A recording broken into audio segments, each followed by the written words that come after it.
Today in Locked On Red Wings, does Seider have untapped offense? We continue player previews with Mo, Veleno, and Ville Husso.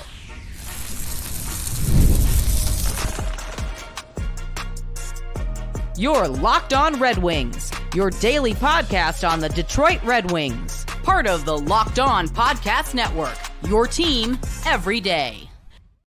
Welcome back to the Locked On Red Wings podcast. We are your hosts, Brian Fisher and Scotty Bentley. Scott's also the host over at Locked On Tigers, as well as a freelance journalist over with the Detroit News. And on today's episode, guys, we're just going to continue with player previews. We're going to be doing this throughout most of August, 3 players an episode.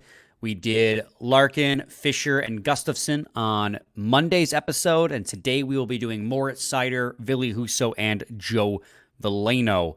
Before we can get to any of that, I got to let you guys know that today's episode is brought to you by Game Time. Download the Game Time app, create an account, and use code LOCKEDONNHL for $20 off your first purchase. Terms and conditions apply. Also want to thank you guys for making Locked On Red Wings your first listen every day. We are free and available wherever you get your podcasts and on YouTube. Part of the Locked On Podcast Network, your team every day. Scotty, happy Wednesday, buddy. Got 3 more fun conversations. One in particular, like every episode we're gonna have one guy, kind of one title card. What do they call that? One headliner in each and every single episode, and we'll lead off with that headliner every single time. And today's headliner is Moritz Seider. Still waiting on a new contract, but him being an RFA, we know he's gonna be on the team. When it comes to Moritz Seider, Scotty, who had 42 points. The second year in a row, he had 42 points with the Detroit Red Wings. He has a career high of 50 that he had in his rookie season. He's only 23 years old, and he's, 6'4", something along those lines. I have to double check on that. And what do we think of Moritz Seider's 4th year in the NHL in terms of the kind of role he's going to play and the highs that he could potentially hit? Yeah, I'm really excited. First off, I think that's the first time you've ever called me Scott, but I think so too. I came out and I was like, whoa, that's a new one. I'm really pumped for Seider this year, and it's not even as much of a, I'm expecting the game itself to necessarily take a huge step forward, but the responsibilities will. And that's something we have talked about at length already this summer, and I think is probably the biggest talking point for this conversation today when previewing the 2024-2025 season for Moritz Seider is, he's been the number one D-man pretty much since he first put on a winged wheel uniform, and going forward, or ever since I should say, has continued to be that, and the assumption is that going forward he will continue to be that. But this year, he is going to not only be the number one defenseman for, even strength and on the blue line and whatnot, but he's also going to presumably get an uptick in responsibility on the power play. And he already was a fixture kind of on the PK, but you can expect him there too. Like, just the fact that he is going to be an all-encompassing is going to play in every single situation type of player, I think will lead to not only, uptick in production, but again, that uptick in responsibility, I think is only good for his continued development because he is still so very young. I'm really, really excited for Seider's season. The one thing that is not his fault or his doing at all that I continue to beg the organization to address when it comes to Moritz Seider is get him someone that is actually worthy of being a top pair defenseman in the NHL to play alongside him, right? This year, you'll have the uptick because of the increased, weight on his shoulders and the increased responsibility. I still want to see like a legitimate top line defenseman alongside him, because I think that could even catapult his game to an even greater level. But sticking on topic of this season, when it's going to most likely be Ben Sherratt, I am expecting I don't expect like a huge uptick in production at even strength or performance at even strength, but I do think that as it stands right now, you and I want him on power play 1. We'll see how true that ends up becoming, but if that does end up happening, you would love to see an overall pretty sizable uptick in production just because of the power play points that he'll end up getting.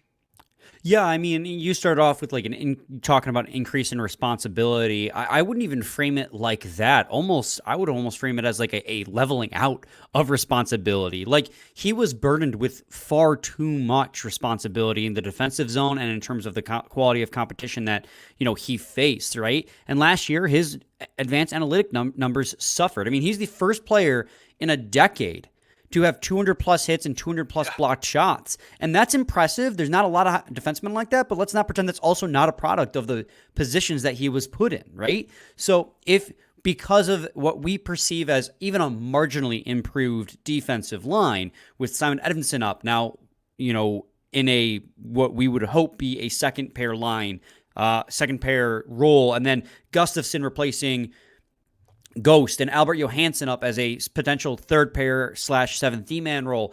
Like, you hope you can level out some of that responsibility, then thereby opening up Seider to be able to be more involved in the offensive side of the puck where he has that talent. But I mean, even with that, like, I still don't see a huge uptick because at the end of the day, like, he's still going to get the toughest deployments on this team. Right. And I don't see those marginal changes helping him that much. It'll be a couple situations, right, throughout the season where, like, okay, we don't have to put the top pair out there because we have these other two pairs that we think can handle this situation. Like, yes, that will improve.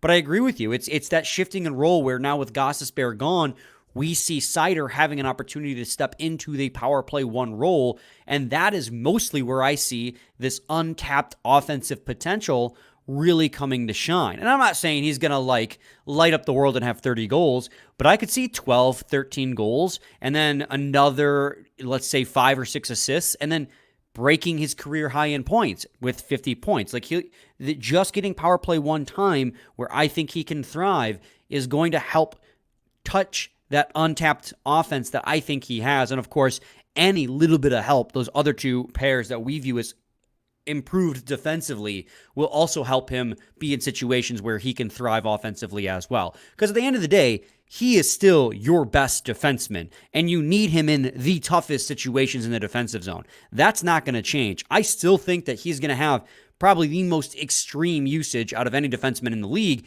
I just think maybe it won't be, instead of up here and the next player is all the way down here, next player's down here, and maybe he'll be like maybe splitting the difference this time, right? Like I think those marginal improvements like that, because really it's not anything that I feel Seider like there are things that Seider could do to improve, right?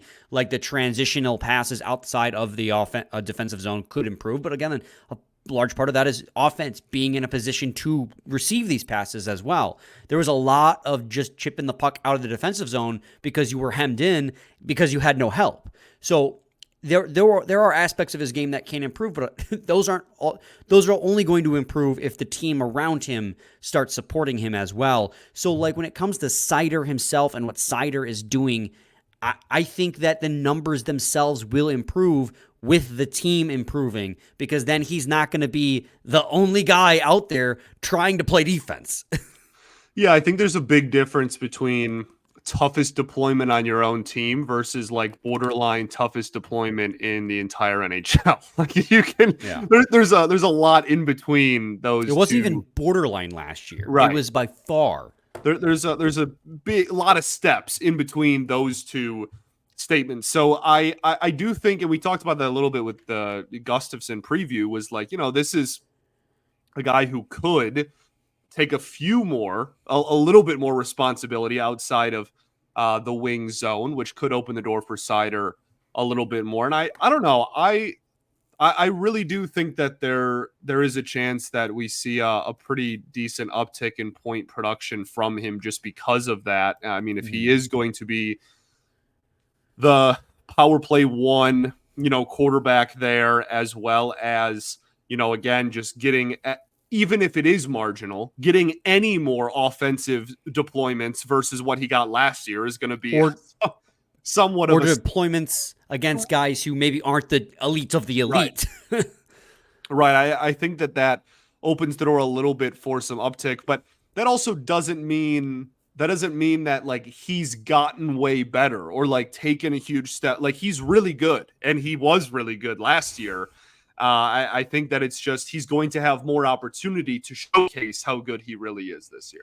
I mean, he's played 82 games in all 3 seasons. So this is a core piece of your team, and you have to, part of building around a core isn't just getting better players around that team, but like getting players that fill a specific role as well. And that's why I think that even though we talked about it just being marginal, I understand the approach of getting more defensive-minded pieces around this team to, make it so they don't get scored on the 9th most out of any team in the NHL. So, right. Anyways, we don't got to rehash that conversation. Scotty, unless you have anything else to say about Seider, we can go to break and move on and talk about Ville Husso when we return. Yeah, expect a big year. Please pay him. He's going to get paid. I would expect probably, if you want a hard prediction, about 55 points from Moritz Seider, career high. Sure. That's 13 points more than last year. So that's a pretty big uptick. That is. Let's go to break. When we return again, we'll talk about Ville Husso. Stay tuned to Locked On Red Wings. Got to talk to you guys today about Indeed. We're driven by the search for better, but when it comes to hiring, the best way to search for a candidate isn't always to search at all. Don't search, match with Indeed. If you need to hire, you need Indeed. Indeed is the matching and hiring platform with over 350 million global monthly visitors, according to Indeed data, and a matching engine that helps you find quality candidates fast. And Indeed doesn't just help you hire faster. 93% of employees agree Indeed delivers the highest quality matches compared to other job sites, according to a recent Indeed survey. Leveraging over 140 million qualifications and preferences every day, Indeed's matching engine is constantly learning from your preferences, so the more you use Indeed, the better it gets. Join more than 3.5 million businesses worldwide that use Indeed to hire great talent fast. And listeners of this show will get a $75 sponsored job credit to get your jobs more visibility at Indeed.com/lockedon. Just go to Indeed.com/lockedon right now and support our show by saying you heard about Indeed on this podcast. Indeed.com/lockedon. Terms and conditions apply. Need to hire? You need Indeed. Indeed you do. Make me wait for it. Segment 2, Locked On Red Wings podcast. Scotty and I are continuing player previews. We're going to move on to Ville Husso. Ville Husso is I'm going to say the word that you hate, Scotty. Ville Husso is an interesting case for the Detroit Red Wings. Did not play a lot last season. He only played 19 games. In those 19 games, he had a .892 save percentage and a 3.55 goals against average. He is in the final year of a pretty hefty contract, mind you, as well, where he's making $4.75 million. Yes. What do you expect from Ville Husso in the 24-25 season, buddy? Well, I think there's a pretty big gap here between what I expect and what I would like to see from Husso. We've talked about the goaltending situation a lot this summer, and I think that having 3 goalies there is going to make for a pretty fascinating development in how it unfolds. To be completely honest with you, what I expect out of Husso is for him to be the 3rd goalie in line here. I think there is a chance that that's Alex Lyon just because of track record before last season and contract and whatnot. That wouldn't shock me. But I don't know, man. Maybe I'm being too pessimistic with Husso just because we haven't really seen anything since his first 6 weeks as a Red Wing. But I am really not expecting much. And that's an expectation. Like when I think of the Red Wings this upcoming season and I think of what they're going to look like and what they need to win hockey games, Ville Husso standing on his head is not in the my brain's plans for this hockey team, right? And if it happens, that'd be fantastic. I would love to be wrong. But when I think about this team being good and what they need to be good, Ville Husso doesn't pop up on my radar when kind of laying out what I expect from the team this season.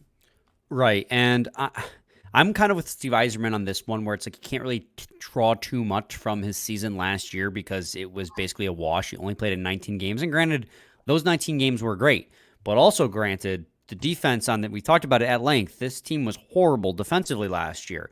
Now, you shouldn't need an all-star defense to have your goalie post up, above 900 save percentage, but it is worth noting that the defense that he's played behind the last 2 years has been pretty abysmal as well. And even if you don't count last year, right? You go back the year before, it was an 896 save percentage after having a torrid first half turned into a horrid second half. Yeah, its defense was worse the year before. So it's just like... Is it that much better this year? You added Simon Edvinsson and you added Edvinsson and Gustafson and Albert Johansson. 17-man rookie, and then Gustafson rather than... I would argue Simon Edvinsson's a pretty substantial upgrade, but I agree with you in the rest of the defensive core that it's not. He is. That's one player of 7. That's like a noticeable upgrade. My point is and we had this conversation a few weeks ago, but like my point is just, yes, like the defense in front of him hasn't been good. It's most of the same cast of characters, man. Like it's not like so they just had a complete blue line overhaul. Like it's mostly the same guys. Yeah. And I mean, I think that he'll have a better season, mostly just by the fact that, the first season, what really killed him, he got hurt a little bit, but also just the absolute length of that season. That was the first time he had ever had to carry the burden of being the 1A.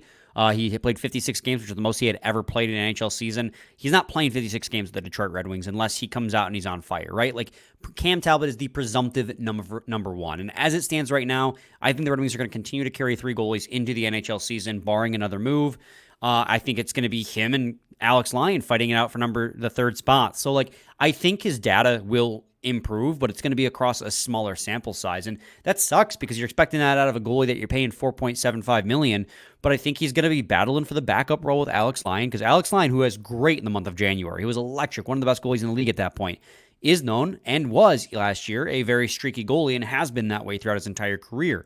So I do think Ville Husso is going to have opportunity, because I don't think it makes a whole lot of sense to send him down to the Grand Rapids Griffins, where then he'll push Sebastian Cossa out of a starting role, right? Because you're not paying a goalie $4.75 million even like to just be the backup in Grand Rapids, especially when you also have Jack Campbell, who we assume is going to Grand Rapids and going to back up for Sebastian Cossa.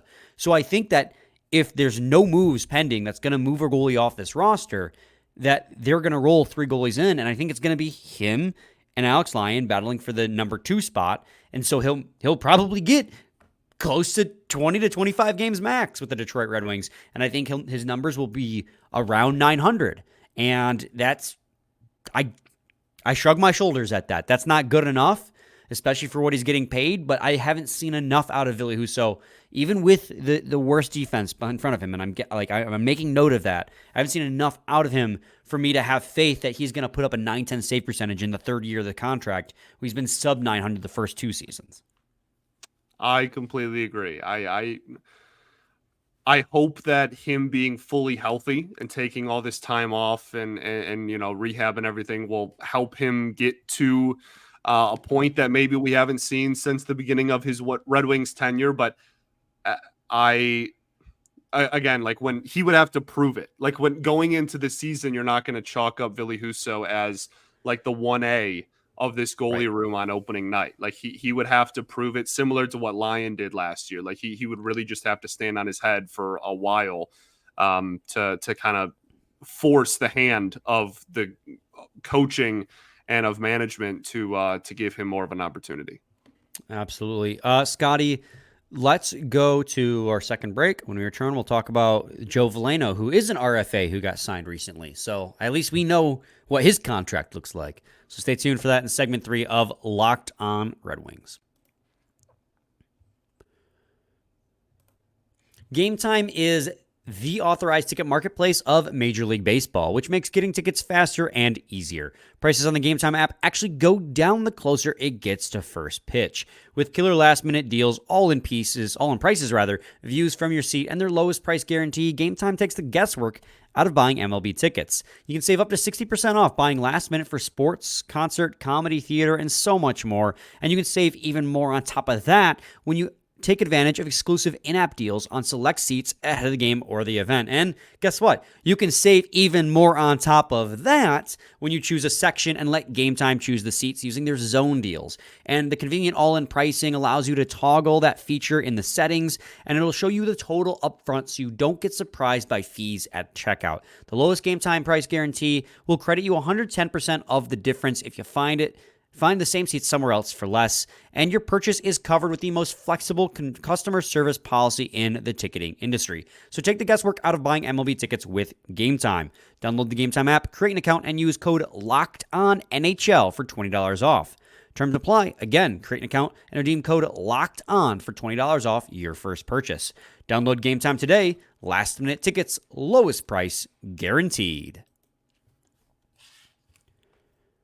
Segment 3, Locked On Red Wings podcast. Scotty, now we're going to talk about Joey Poison, as he was so affectionately dubbed early last season when he was just playing. He started last season on fire, and so we gave him that nickname affectionately. He just signed a brand new contract with the Detroit Red Wings, 2 years, $2.275 million. That's 2.275, so about $2.3 million for the next 2 years. He is coming off a season last year where he posted a career high in points with 28 points, 12 goals, 16 assists in 80 games played. Joe Veleno is 24 years old. I guess the question here, the way I want to frame this for you, Scotty, is do we still believe that Joe Veleno has any, dormant potential left to be unleashed?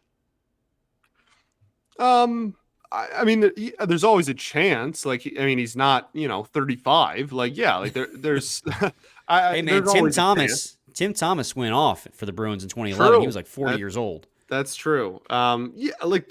There's a chance, I guess, for sure. I don't really like closing the door on anybody, but do I expect that to happen? I would say no. I kind of expect him to be a bottom 6 center going forward. I mean, we had him at 4 seed, didn't we, going into the season? And that's what I expect him to be this year. I don't expect to be surprised after game 82 about what we got out of Joe Veleno this season, but I also have more confidence in him going into this season than I did going into last season, right? This time a year ago, we were talking about whether he was even going to be on the team by the 2024-2025 season. So I think he's shown that he can be more effective than he was 2 seasons ago. I think that he has shown that there is a place for him in the NHL in that bottom 6 type of role, that he can be a solid point producer and whatnot.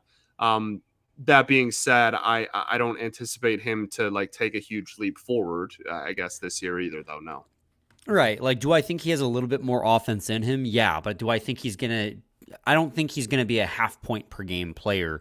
I mean, I think he'll be 35 points maxing out. We're kind of just going to end up rehashing our conversation from when he signed his new contract, right? Joe Veleno, we feel, despite the fact that he is still young, right? I don't want to take that away. As you put, there's always potential for more. But what we've seen out of Joe Veleno, his first 3 full seasons in the NHL, I feel like we've gotten a good idea of the type of player he's going to become. He's going to be a 4th-line center who is a good 2-way center as well. Whenever you need somebody who's going to need to be pulled up in the lineup to fill an injury, he's going to be there and he's going to look competent. He's not going to blow your doors off with his skill. That being said, he does have some skill. He's got a lot of speed. He's got a decent shot, which also puts him as fringes on the power play, right? We talked about it in the special teams episode. He's a guy you could see get some power play time. He's also a guy you could see get some penalty kill time. That's a fringe performer on the penalty kill because you have Kopp, Comfer, Larkin, Tyler Mott, Christian Fischer already slotted to be penalty kill guys. But he's a guy who is if you were talking about him in MLB terms, Scotty, to put this in a way you can understand, he would be your utility player that comes off the bench and can go anywhere on the field. That's Joe Veleno. And you need players like that. And he's on a good contract. Despite what people think, $2.75 million is not a lot of money in the NHL these days. It's really not. He's getting paid appropriately for the role that he plays and the production that he has, and that is Joe Veleno. Does he have untapped, dormant potential? Maybe, but if it is, it's just a tiny little bit more. It's 5 points more. I don't see him ever developing at this point into a 42-point player, 41-point player to be half a point a game. That would be really, really helpful. That'd be like third-line center, not second-line center. Be like third-line center, second-line winger type of production. But I think what we have in Joe Veleno is exactly what we've had the last few years. I agree. I mean, I really don't even have too much else to say. Like, yeah, I think, for so many years, the question was, is he going to take a big step forward? What's his ceiling? What can we expect out of Joe Veleno? Like, I think that's kind of gone, and that's not a bad thing. It's not a negative thing to be a bottom six NHLer. Like, that's an important role on every single team, and I think that he can be a pretty darn good one at that. I think if he's your 4C, then you probably have some decent center depth ahead of him in the lineup card. But I think that the fan base is pretty much to a point where, like, I don't know, like I feel like we are on the same page about where Joe Veleno's at, what he is, and what he's going to be. Absolutely. I think that about wraps it up for us, right, Scotty? A little early today, but, I think we got all our thoughts out on all three of these players, so no need to drag this out. Do you have any final thoughts you want to go off? Really excited for Seider's season, and again, hopefully an increase in some responsibility there, and then really excited for Seider's contract. Well, yes, Steve, listen, buddy. I know you listen to this podcast, because you listen to all Red Wings media, I'm sure. So I know you're a daily listener. Please, for the love of God, for sure, give us the Raymond and Seider contracts. I am dying out here. This is that episode of SpongeBob where Patrick and SpongeBob are in Sandy's dome and they keep convincing themselves they don't need the water. I need the water. I need it. Please give me the contracts. You just asked Steve Yzerman to sign the two cornerstone players of this franchise going forward using a SpongeBob analogy. Well, I'm playing to our base, man. We got a lot of young listeners. I mean, I grew up on SpongeBob. Yes, I did, and I'm not ashamed of it. Okay. We'll be back on Friday with more player previews. So stay tuned for that. You got to say your tagline still, buddy. We ball. We do ball. Same time, same place. It's your team every day. Every day.